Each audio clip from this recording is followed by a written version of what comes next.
મામેરામાં આર્થિક સહયોગ તો કરે પરંતુ હવે મતોથી પણ સહયોગ કરે તેવું જોવા મળી રહ્યું છે, શું કહેશો?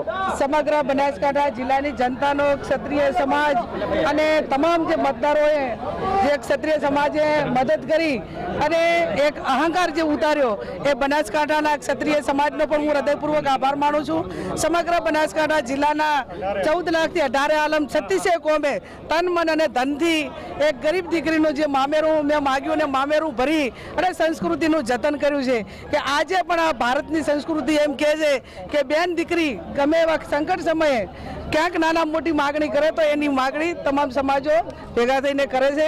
ત્યારે આ જીત એ બનાસકાંઠાની જનતાની જીત છે, કોંગ્રેસના કાર્યકરોની છે। બનાસકાંઠામાં જે કંઈ એક ચૂંટણીનો જે મુદ્દો હતો અમારો કે અમે તમારી વચ્ચે રહીશું, તમે અમને મદદ કરશો તો અમે બીજાને મદદ કરવા માટેના પ્રયત્નો કરશું।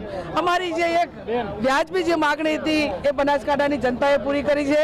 ગુજરાત પ્રદેશ કોંગ્રેસ સમિતિના પ્રમુખ શક્તિસિંહ ગોહિલજીનો પણ ખૂબ ખૂબ હૃદયપૂર્વક આભાર માનું છું અને મારા શેષ નેતૃત્વ પ્રિયંકાજીનો હૃદયપૂર્વક આભાર માનું છું કે ગરીબ દીકરીને જીતાડવા માટે કરીને બનાસકાંઠા સુધી આવીને એમને એમ કહ્યું કે કહા હે મેરી બહેન કો જીતાઓ, એટલે એક એમને બેન તરીકે જ્યારે મને સરખાવી છે ત્યારે પ્રિયંકાજીનો પણ ખૂબ હૃદયપૂર્વક આભાર માનું છું। આ હતા ખાસ વાત કરી કે આ જીત છે એ બનાસકાંઠાના મતદારોની છે અને બનાસકાંઠાના